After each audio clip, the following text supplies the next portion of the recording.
चलिए, द्रव द्रव्य विज्ञानी अध्याय 5वां अध्याय, ठीक है। आज तक से स्टार्ट करेंगे, श्लोक नंबर 33 34। तो एक हमने लेक्चर अपलोड किया हुआ था, दिनचर्या अध्याय 7वें नंबर का लेक्चर, ठीक है। उसमें एक टॉपिक आया हुआ था जिसमें केश और श्मश्रु को 15-15 दिन पे आचार्य ने बताया हुआ है, उसको क्लीन कराते रहना है, ठीक है। ये दिनचर्या का एक पार्ट बताया हुआ है। तो उनका प्रश्न है कि जैसे हमारे सनातन धर्म में ये कहा गया हुआ है, जिनके पिता यदि जीवित हैं तो अपनी मूछें नहीं मुड़वाते हैं, वो मतलब मूछें बिल्कुल क्लीन नहीं करते। क्लीन करने की बात कही गई है, बिल्कुल क्लीन नहीं करना है। आयुर्वेद कहता है कि वो जो इतनी बड़ी बड़ी मूछें रख रहे हैं वो नहीं रखना है। You have to clean it and in proper way, put it in proper way, मतलब छोटे ट्रिम करके रखो, एकदम उड़ाने के लिए नहीं बोला गया हुआ। तो हम ये नहीं कह रहे हैं कि हम सनातन धर्म से दूर जा रहे हैं, धर्म के खिलाफ जा रहे हैं।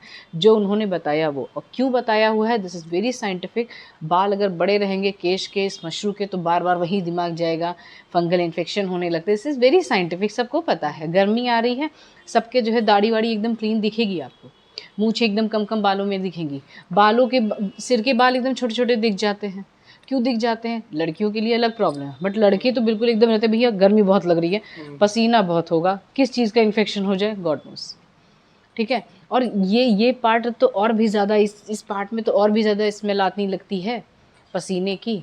तो ये जो बचने के लिए बताया हुआ है, छोटे रखिए, एकदम से मुड़वाने के लिए नहीं कहा गया हुआ है, ठीक है।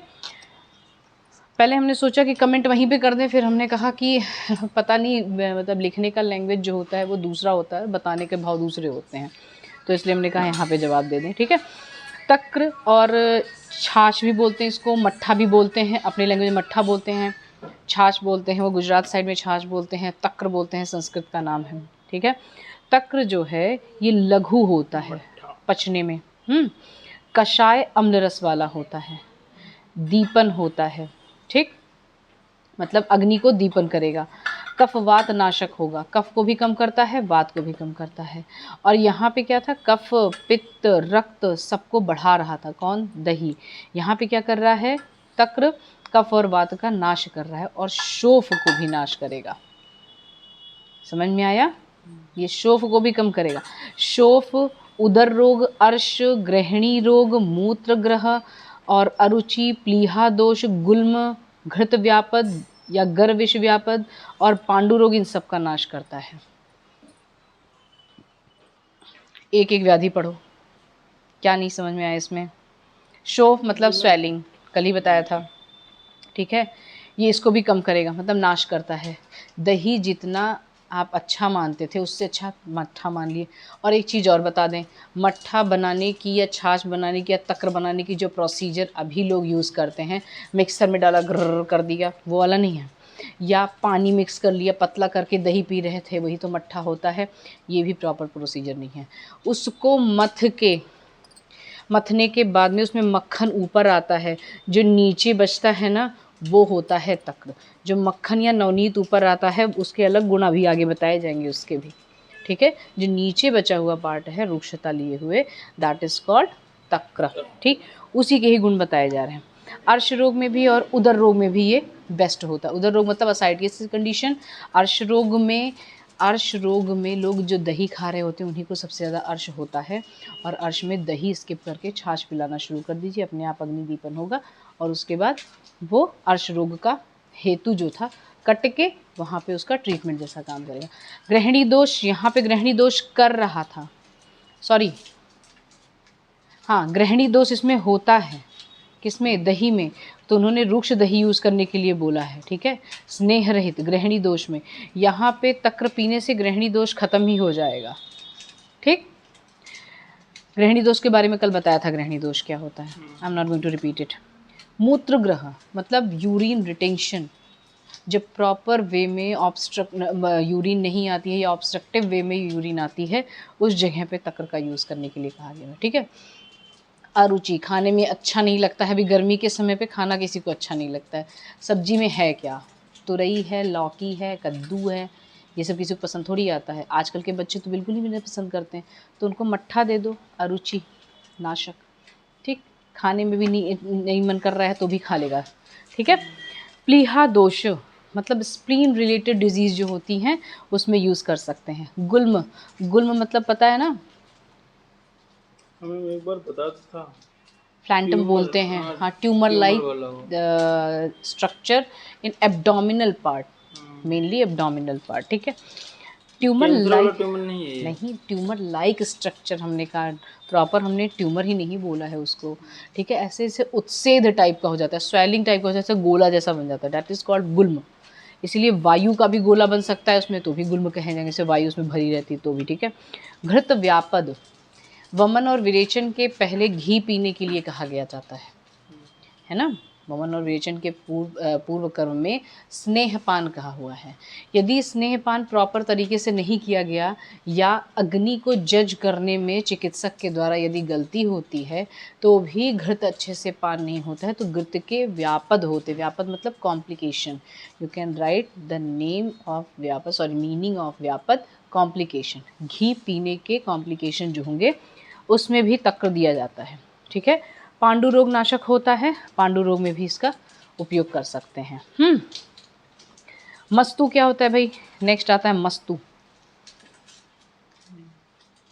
दही को जब लटकाए हुए थे तुम, ऊपर पानी होता है निचोड़ देते हैं, जब पानी निकलता है, हाँ, वही मस्तु है। जब दही को ऊपर लटकाए हुए थे, हैंकर जो था उसके नीचे जो टपका हुआ था उसी को मस्तु कहते हैं।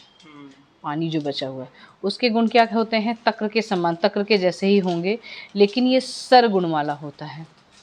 सर गुण मतलब ये रेचन करेगा, मोशन लाता है, अनुलोमन का कार्य करता है, और स्रोतस का शोधक है ये, स्रोतसों का भी शोधन करेगा। अगर ऑब्स्ट्रक्टिव कंडीशन में है, स्रोतस में कोई ऑब्स्ट्रक्शन है या प्रॉपर तरीके से चैनल्स काम नहीं कर रहे हैं तो वहाँ मस्तु दिया जाता है। सर नहीं समझ पाए। सर मतलब कि दोषों को अनुलोमन गति ले जाना, मतलब नीचे की तरफ ढकेलना, उनको रेचन का कार्य, विरेचन का कार्य, उनको किसी भी तरीके से शरीर से बाहर निकालने का कार्य।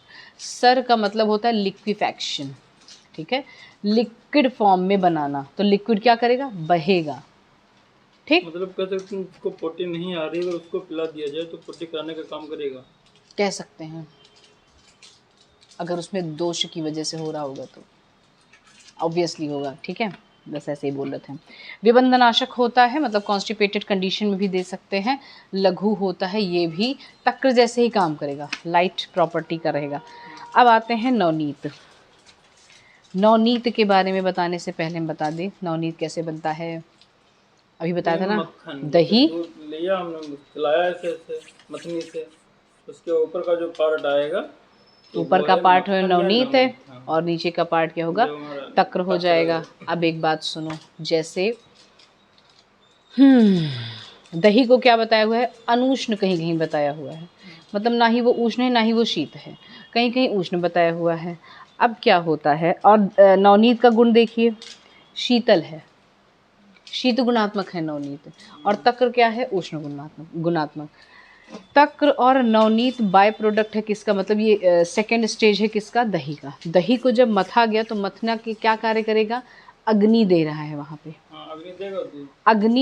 अग्नि जब देता है तो उसका उष्णता जो है वो ले जाता है तक्र नीचे, और जो शीतलता होती है वो ऊपर आ जाती है मक्खन के साथ में, क्योंकि दही अनुष्ण था, अनुष्ण शीत था, ठीक है, दोनों मिक्स था, थोड़ा उष्ण भी था थोड़ा शीत भी था, इसलिए वो ऊपर आ गया, शीतलता दही वाली लेके नवनीत ऊपर आ गया, और उसी की उष्णता लेके वो नीचे मथनी वाली उष्णता लेके वो तक्र में आ गया उष्णता, ठीक है।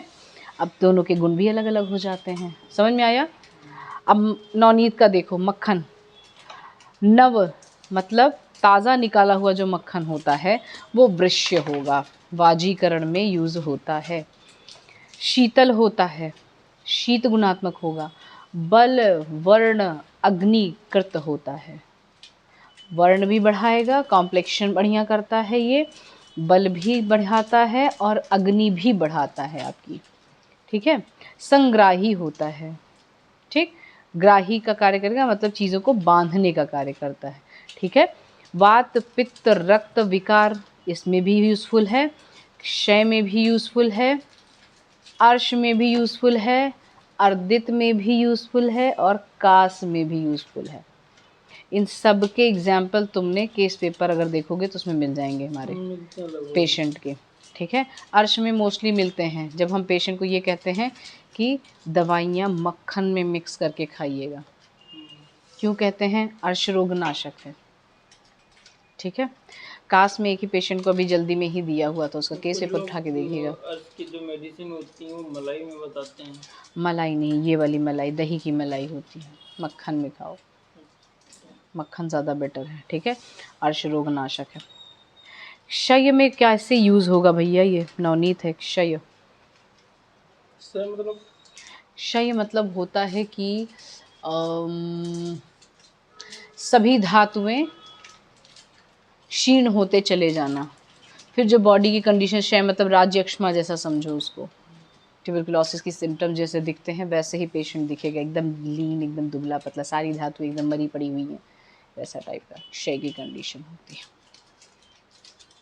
उस कंडीशन में भी यूज़ होता है, ठीक है। और 2 तरीके के मक्खन बनाए जाते हैं। अब तो सबसे इजी लोग महिलाओं को क्या लगता है, कौन दही जमाए?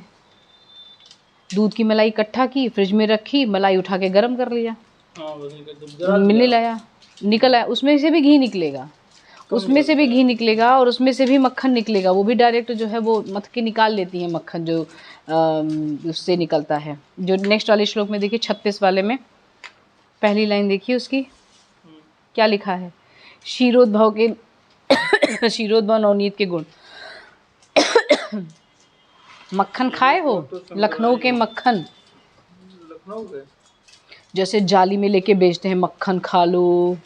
हाँ, जो बहुत ताजा बहुत लाइट सा होता है, टेस्ट बढ़िया नहीं होता है, वो दूहे वही है क्षीरोद्भव नवनीत के गुण। कहते हैं गाय का मक्खन है ये। अरे कुछ भी हो, किसी चीज़ का, वो दूध का ही मक्खन रहता है। एक मक्खन होता है जो दही का निकलेगा, वो भारी रहेगा, आप उसको लेंगे हाथ में तो उसमें से थोड़ा सा तक्र बार बार निकलता रहेगा, लेकिन वो मतलब फील होता है आप हथेली पे लेंगे तो। लेकिन ये जो क्षीरोद्भव जो नवनीत है, मतलब जो दूध से निकाला हुआ डायरेक्ट मक्खन रहता है, जो अमीनाबाद में बहुत मिलता है, चौक में मिलेगा आपको, है यहाँ भी मिलते रहते हैं अक्सर, ठंडियों में अक्सर दिखे हैं। बाल्टी लेके घूमते हैं, बाल्टी नहीं, वो जाली वाला ऐसे लगाते हैं ना, वो वाला, वो है क्षीरोद्भव नवनीत। मतलब उसमें से मक्खन निकाला, दूध में से डायरेक्ट दूध गर्म करते हैं, उसके बाद उसको ठंडे वाले पॉट में रख के उसको झलते हैं तो अपने आप ही मतलब मथते हैं, वो मशीन से ही निकलता है अपने आप, ऐसे मलाई टाइप का ऊपर निकल आता है, वही है मक्खन, दूध का मक्खन। उसके गुण देख लीजिए, संग्राही होता है, रक्त पित्त और अक्षी रोग नाशक होता है। अक्षी रोग में भी ये अच्छा है, रक्त पित्त भी कम करता है ये, ठीक है। सॉरी, अच्छा जो हम मलाई वाला बता रहे थे ना, वो घृत का था, घी निकालने का। बता नहीं रहते महिलाएं मलाई जमा देती हैं, तो घी के हैं, जैसे अभी ये चल रहा है 37, 38, 39 नंबर का श्लोक देखिए, घी के बारे में बताया हुआ है। घी 2 तरीके से बनाई जाती है, एक तो मक्खन को जला के, दही वाला मक्खन, ये वाला मक्खन नहीं, मलाई वाला। दही वाला मक्खन जो निकला हुआ था नवनीत जिसको बोले थे, उसको जला के, मतलब उसको मीडियम फ्लेम पे गरम करके उसमें से मक्खन जो घी निकलता है वो एक घी हो गया। दिस इज़ कॉल्ड संस्कारित घृत, मतलब पूरे प्रोसेस से वो गुजरा है, इसीलिए उसको संस्कारित घृत कहेंगे। जो ये दूध की मलाई डायरेक्ट जो घी निकलती है, दिस इज़ कॉल्ड असंस्कारित घृत, मतलब ये पूरे प्रोसेस को, स्टेप को क्रॉस नहीं किया, ये स्मार्ट वर्क था। तो स्मार्ट वर्क स्मार्ट काम में यूज़ करना है। कैसे? एक होता है, आपके एग्ज़ाम हैं, या तो आप पढ़ लो जो आपका कर्म धर्म है, ये हो गया आपका संस्कारित घृत।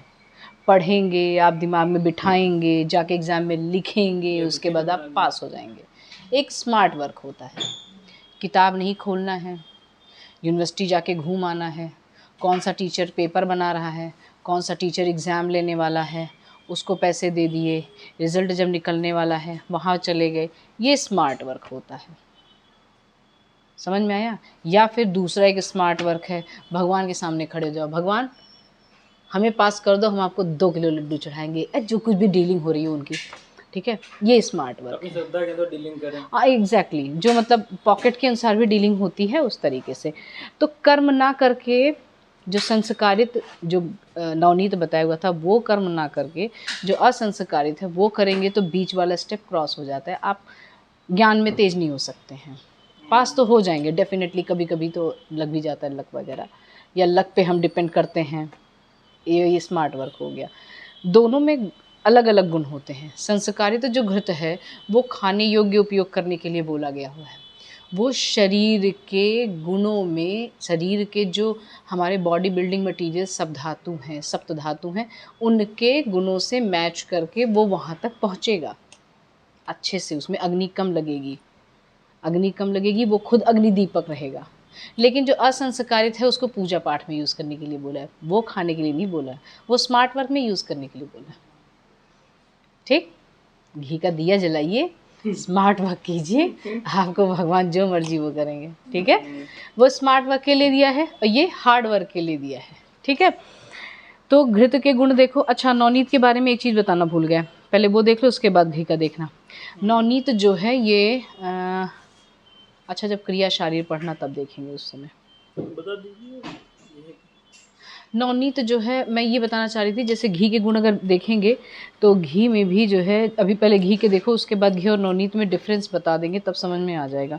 घी के गुण देखिए, घी में लिखा है धी, स्मृति और मेधा। इन तीनों में डिफरेंस क्या है बेटा? धी, धृति, स्मृति, इन तीनों में एक तो मेमोरी बुद्धि हो गई, बुद्धि हुई। ठीक है। मेमोरी वो होती है, हमने किसी भी चीज को देखा तो फिर उसको बसा लिया, बसा लिया। ठीक है। और मेधा, जैसे किसी में विवेचन कर पाना, एनालिसिस। हाँ एनालिसिस, अच्छा बना पाना। चलो ठीक, धीरे धीरे याद आ रहा है तुमको। धी मतलब बुद्धि, धी बू आगे जोड़ दो, बुद्धि हो गया। ठीक है, मतलब वो सबके पास में होगी। ठीक, स्मृति मतलब कितना आप मेमोराइज कर पा रहे हैं। हमने आपको अभी आज बताया, कल पूछेंगे, कल भूल जाओ तो स्मृति नहीं है। आपकी स्मृति कितनी अच्छी होनी चाहिए कि नेक्स्ट टाइम जो कोई वाइवा में भी पूछे या एग्जाम में लिखने को आए तो बिना बुक खोले आप यही हूबहू लिख दें। ये हुई आपकी स्मृति, मेमोराइज। पहले का भूल जाते हैं। मेमोरी पावर इज कॉल्ड स्मृति। मेधा क्या है? Intellectual power.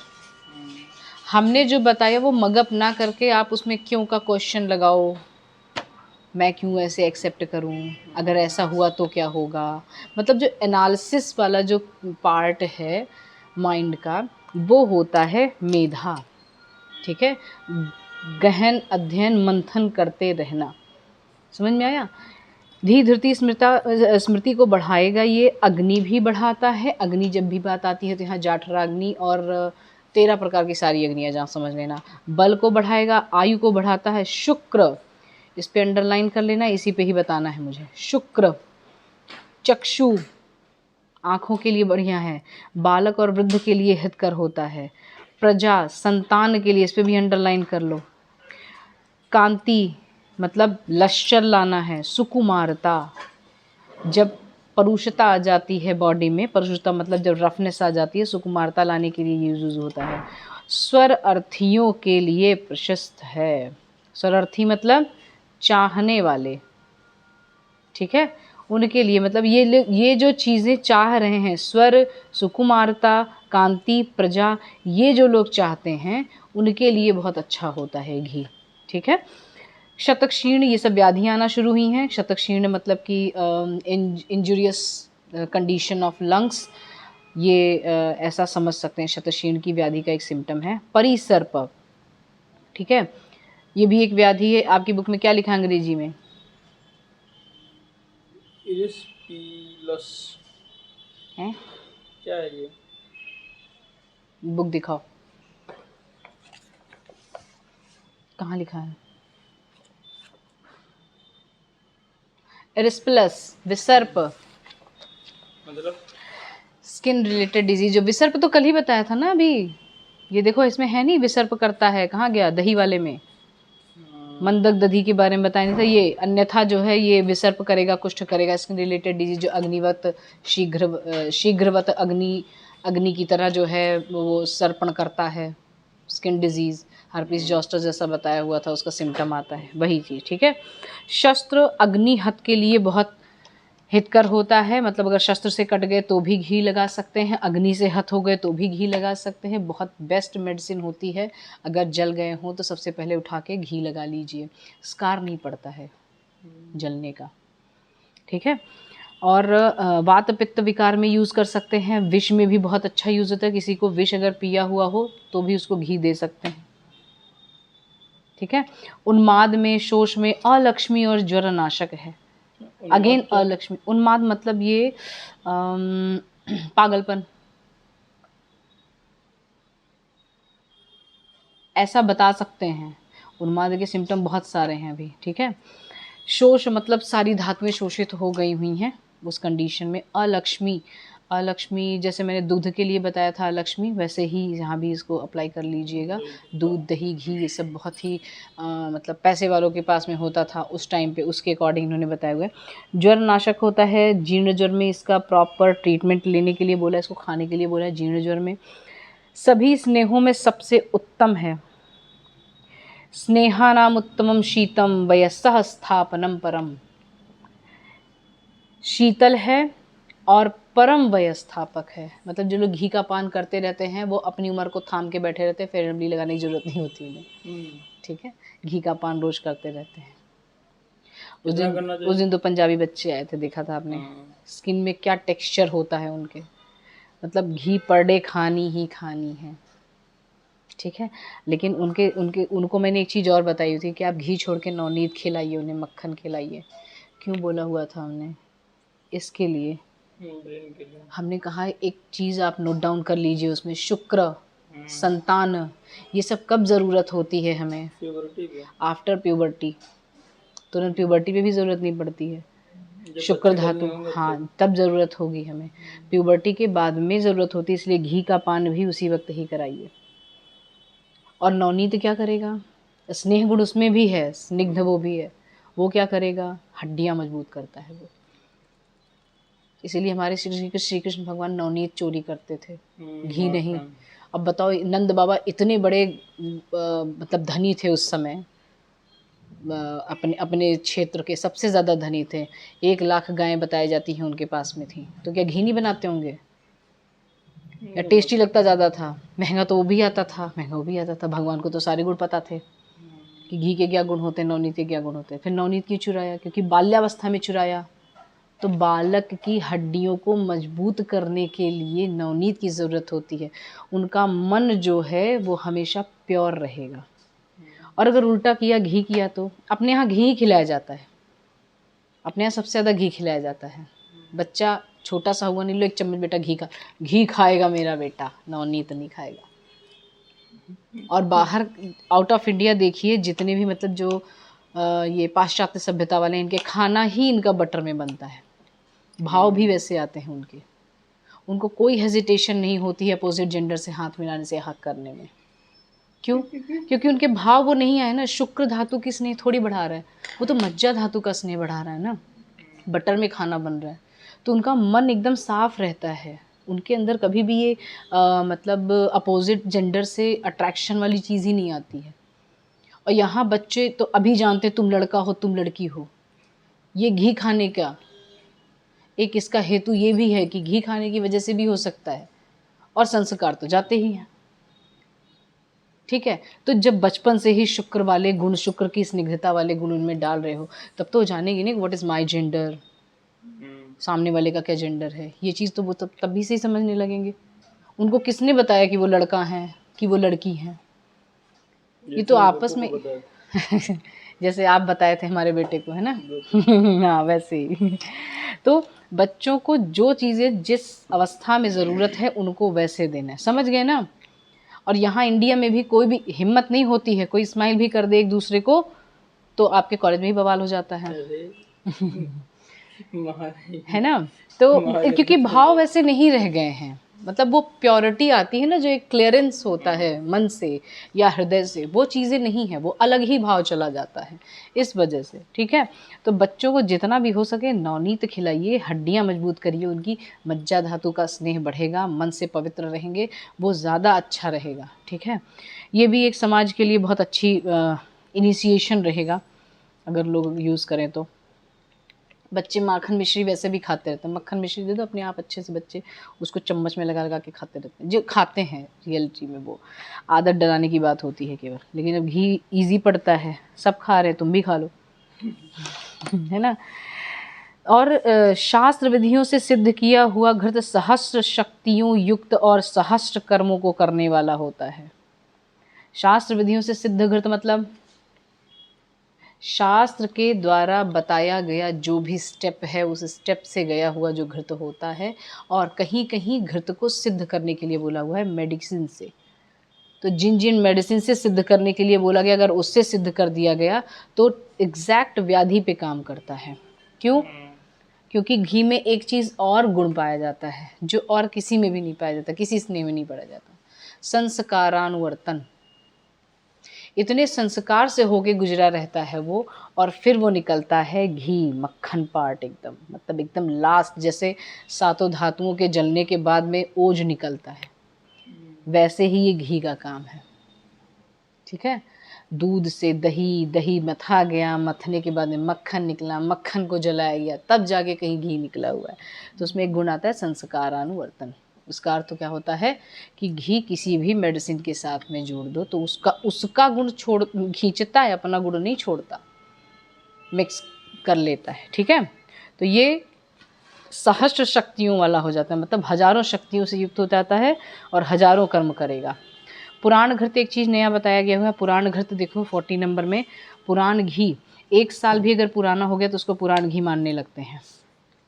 ठीक है, ये मेडिसिन, मेडिसिन में यूज़ करना है भैया, खाने में, लगाने में, नस्य में, सब में यूज़ होगा। देखिए, मद मतलब इंटॉक्सिकेशन कंडीशन में, अपस्मार एपिलिप्सी की कंडीशन में, मतलब फेंट हो रहा है पर्सन तो नस्य दे दीजिए उस कंडीशन। मूर्छा, फेंट हो गया हुआ है, वहाँ भी यूज़ होता है। शिर, कर्ण, अक्षी और योनि रोग नाशक होता है। शिर के रोग होते हैं तो भी इसका यूज़ होता है, कर्ण के, कान के रोग होते हैं तो भी इसका यूज़ होता है। यूज़ करने का टेक्निक अलग अलग है, मेडिसिन अलग अलग यूज़ होंगे इसमें साथ में उसके। ठीक है, कहीं कहीं लगाने के लिए बोला है, कहीं कहीं खाने के लिए बोला, कहीं कहीं नस से लगाने के लिए बोला, कहीं कहीं एप्लीकेशन के लिए बोला है, बहुत अलग अलग जगह पे अलग अलग तरीके से। व्रण शोधन और रोपण दोनों का कार्य करता है। व्रण का शोधन करना का अर्थ होता है, मतलब उसकी जो खराब चीज़ें हैं, शोधन का अर्थ क्या होता है? टॉक्सिसिटी निकालना। व्रण में से टॉक्सिसिटी निकालने का कार्य भी करता है, और रोपण का कार्य मतलब कि उसको, इंजरी को हील करने का भी काम करेगा। ठीक है, क्या टाइम हो रहा है आपकी? समझ में आ गया? क्षीर वर्ग का लास्ट वाला श्लोक बचा हुआ है, वो कंप्लीट करो 41 का, उसके बाद एक वर्ग आ जाएंगे। ठीक है, किलाट, पीयूष, कूर्चिका, मोरट आदि भक्ष्य जो हैं ये बल कारक हैं, शुक्र हैं, निद्रा कारक हैं, कफ कारक हैं, विष्टम्भी हैं, गुरु हैं, दोषों को कुपित करने वाले हैं। 40 नंबर वाले 1 नंबर का श्लोक। किलाट, पीयूष, कूर्चिका, मोरट, ये सब क्या हैं? दूध के ही प्रकार हैं। दूध के और क्या क्या चीज़ बनती हैं? पनीर बनता है, खोया बनता है। पीयूष मतलब जानते हो? कोलेस्ट्रम। हाँ, मतलब जो फर्स्ट मिल्क होता है आफ्टर डिलीवरी का, गाय या किसी भी जानवर का, तो उसको पीयूष कहते हैं। ठीक है, ये भक्ष्य मतलब ये खाने योग्य तो होंगे पर बल कारक होते हैं, मतलब बल देंगे, शुक्र भी बढ़ाते हैं और निद्रा को भी बढ़ाएंगे। अगर इस एज में और किसी को पीयूष मिल जाए तो? किस एज में? हम लोग की एज में। बढ़िया, अच्छी बात है। शुक्र और निद्रा कारक तो है ही ना, भारी बहुत होता है वो, और डायरेक्ट शुक्र धातु पे काम करने वाला वृश्य, ऐसा बताया हुआ है। ठीक है, कफ कारक है, कफ भी बढ़ाएगा, इसका भी ध्यान रखना, विबंध भी करेगा, कॉन्स्टिपेशन भी लेकर आएगा, भारी है, पचा नहीं पाओगे उतना ज़्यादा। ठीक है, गुरु होता है, बहुत भारी होगा पचने में, दोषों को कुपित करने वाला भी होता है। इसीलिए पनीर हुआ, खोया हुआ, ये सब पर डे खाने के लिए नहीं बोला गया हुआ है। आगे जब चल के आप मात्रा शिति अध्याय, इसी का 8वां अध्याय पढ़ेंगे तब उसमें बताया हुआ है कि न शीलयेत, न शीलयेत मतलब पर डे उसको यूज़ नहीं करना है, ठीक है। गव्ये क्षीर घृते श्रेष्ठे निंदिते चावि संभवे, इस पे अंडरलाइन कर लेना किस चैप्टर से आया है और इसका मतलब क्या है, ये पूछा जाता है। मतलब दूध में और घी में गाय का ही श्रेष्ठ माना जाता है और भेड़ का दूध और घी सबसे निंदित होता है। मतलब सुपरलेटिव डिग्री, मतलब आकाश और पाताल दोनों का बता दिया, ठीक है। गाय को आकाश समझ लीजिए और भेड़ को पाताल समझिए, ठीक है। देखो इस बुक में देखो ऐसे पूरा बता दिया हुआ है टेबल फॉर्म में। अब इसका पिक निकालो, चाहे इसका जेरॉक्स करा के इतना ही निकाल के वहाँ चिपका लो, बस हो गया तुम्हारी बुक कंप्लीट। ये बुक लेंगे, ये बुक ले लो, चाहे जो है ये जो ये हैं इसकी फ़ोटो निकालो, क्रॉप कर लो, इतना ही प्रिंट आउट निकाल के उसमें लगा लो। ये भी, या आप लिख के उसमें स्टिकी नोट्स डाल दो, ठीक है। चलिए अथ इक्षु वर्ग है, इसके बाद इक्षु वर्ग करेंगे लेकिन नेक्स्ट में, ठीक है। ओके।